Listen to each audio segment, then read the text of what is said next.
여러분 안녕하십니까? 전주 MBC 뉴스데스크입니다.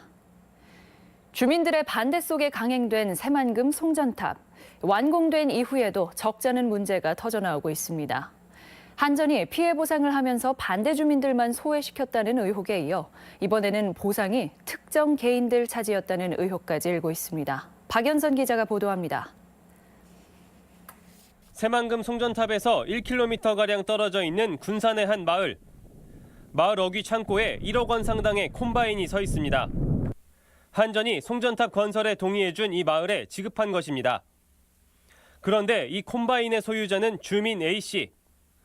송전탑 건설 과정에서 한전과의 협상에 마을 대표로 참여한 인물입니다. 주민들은 한전이 마을에 지급한 콤바인을 A씨가 자기 명의로 받아 개인 소유처럼 사용하고 있다고 주장합니다. 자기들 위주로 쓰는 것 같더라고요. 주민들 불만은 없나요? 왜 없겠어. 여러 사람이 불만도 있고 잘못했던 거야. 보상을 지원받았어. A씨는 콤바인으로 마을 주민들의 논일을 해주고 품삯과 연료비 명목으로 필지당 30만 원을 받고 있습니다. 사실상 영업활동을 하는 겁니다. 우리 협상단에서 이게 하나씩 이제 가지고 지금 관리를 하고 있어요. 개인으로 다 일단은 지급을 했지, 지급이. 공공 용도로 이제 받으신 거잖아요. 할인을 해주신다 그랬다면서요. 기계를 가지고 있는 사람들이 불만이 있어가지고 도저히 그것은 안 돼요.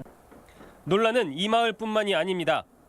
한전으로부터 2억 원 상당의 광역방제기를 지급받은 또 다른 마을. 이 광역방제기 역시 한전과의 협상 과정에 참여했던 이 마을 B씨가 소유자로 돼 있는데 농약대와 연료비 명목에 돈을 받고 있습니다. 내가 있어. 아니. 공동으로 받으신 거 아니에요? 네, 그렇죠. 내가 관리이니까 내가 가서 해달라고 하면 소독을 해주고 있습니다. 기름값하고 소독 약값은 받아야 해주지. 문제는 각종 농기계로 이루어진 한전의 보상이 A씨와 B씨 같은 개인 명의로 집행됐다는 점. 특히 한전과의 협상에서 비교적 일찍 동의를 해준 마을의 대표들에게 이들 현물 보상이 집중됐다는 점은 특혜성 논란을 부르고 있습니다. 공동 농기계이지만은 명의는 그 대표분이 하나씩 하신 것 같아요. 그러다 보니까 거기서 오해의 소지가 지금 며칠 있는 것 같고요. 송전탑 보상 과정에서 송전탑 반대 마을들을 소외시키고 있다는 항의를 받고 있는 한전. 보상을 받은 찬성마을 주민들조차 보상 과정이 석연치 않다는 의문을 제기하고 있습니다. MBC 뉴스 박연선입니다. 비리와 불법으로 단체장들이 낙마하면 재보궐 선거를 하는데요. 여기에 드는 비용이 모두 국민의 세금입니다. 이들의 선거 비용, 애꿎은 국민이 될 게 아니라 비리 단체장과 선거사범들이 끝까지 책임을 져야 하지 않을까요? 보도에 강동엽 기자입니다. 지난 2015년 박경철 전 익산시장은 선거법 위반으로 대법원에서 당선 무효에 해당하는 벌금 500만 원을 확정받고 시장직에서 물러났습니다. 그리고 이후 치러진 익산시장 재선거에서는 9억 원의 예산이 선거 경비 등으로 지출됐습니다. 박 전 시장 때문에 안 써도 될 국민 세금이 낭비된 겁니다. 그런데 이런 재보궐 선거가 한두 건이 아닙니다.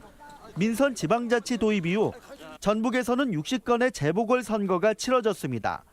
20명 가까이 되는 단체장들이 각종 비리와 불법으로 중도 낙마하면서 수십억 원의 세금을 들여 선거를 다시 치렀고 사회적 비용까지 합하면 그 비용은 상상을 초월합니다.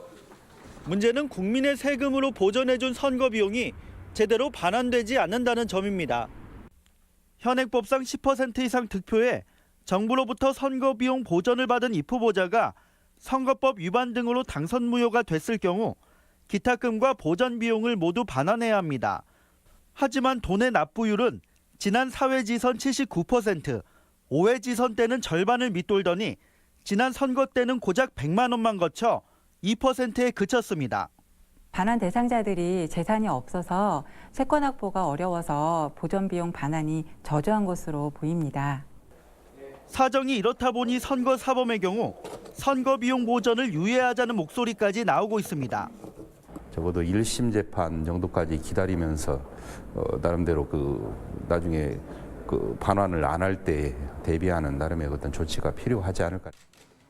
유권자를 기만하고 세금마저 낭비하는 선거 범죄를 막기 위해 비리단체장을 낙마시키는 것을 넘어 끝까지 책임을 묻는 선거법 강화가 시급합니다. MBC 뉴스 강동엽입니다. 오늘은 강동엽 기자와 함께 선거 보전 비용 문제 짚어보겠습니다. 이 선거 보전 비용 반환 제도라는 게 좀 생소한 분들도 있을 텐데 이게 어떤 제도인가요? 이 후보자가 15% 이상을 득표할 경우 선거 보전 비용의 상한액을 모두 되돌려받습니다. 네. 예를 들어 지난 시장 선거에 나선 단체장이 있다고 하면은 이 후보자가 15% 이상을 득표하면 이 후보자 기탁금 1,000만 원에 선거 보전 비용 2억 7천만 원을 모두 되돌려받을 수 있는 것이죠. 네. 하지만 당선 무효형으로 확정되면 이 비용을 국가에 모두 반납해야 됩니다. 그런데 이 선거 보전 비용을 되돌려받는 게 이제 어렵다는 이야기인 거죠? 네, 중앙선관위의 10여 년간의 자료에 따르면 반환 대상 금액은 무려 348억 원이나 됐는데요. 네. 실제 반환된 금액은 고작 140억 원에 불과했습니다. 200억 원이 넘는 돈이 여전히 거치지 않고 있다는 뜻이죠. 네. 왜 이렇게 반환율이 낮은 건가요? 그 선거 사범의 경우 변호사비를 쓰는데 재산을 많이 씁니다. 그리고 선거에 진 채무를 갚는데 재산을 다 써버리는 것이죠. 그렇다 보니까 정작 국가가 환수받을 돈이 없는 겁니다. 그리고 당선 무효형 가능성이 높을 경우 그 이 후보자가 재산을 제3자에게 빼돌리는 경우까지 있기 때문에 네. 이렇게 반환율이 낮은 겁니다.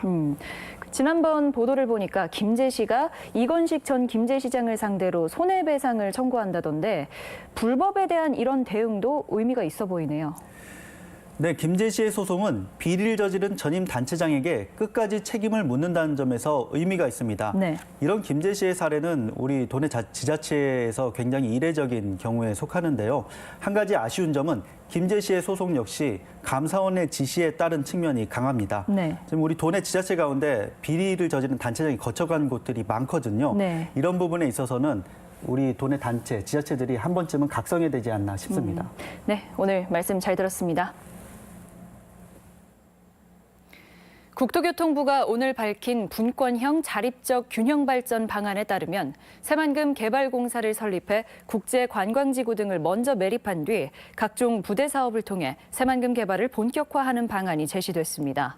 더불어 세계 잼버리 대회의 성공적 유치와 민간 투자 활성화를 위해 도로, 항만 등의 인프라를 조기에 구축하고 재생에너지와 스마트팜 사업도 지역 상생 모델로 추진한다는 방침입니다.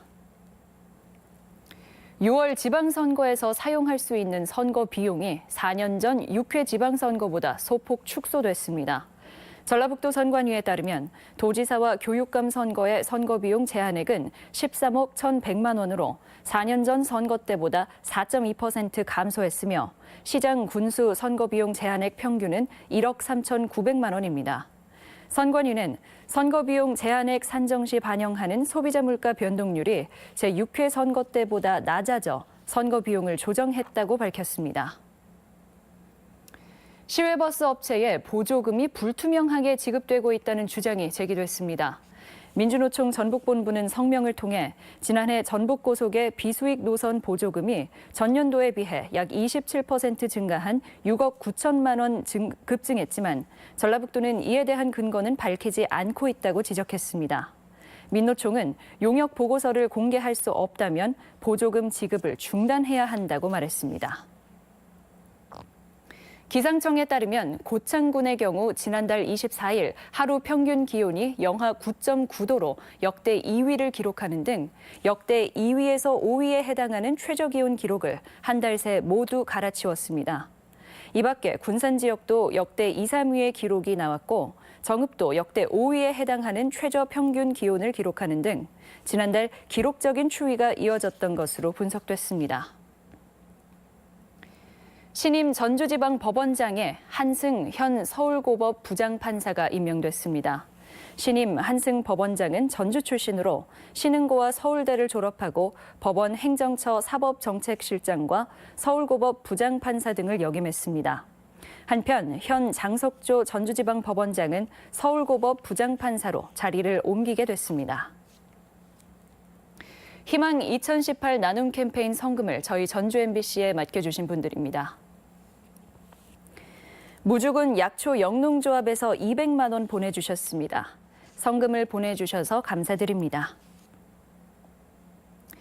대기업 취업을 미끼로 10억 원대 사기 행각이 있었다는 전주문화방송의 보도와 관련해 경찰의 수사가 본격화했습니다.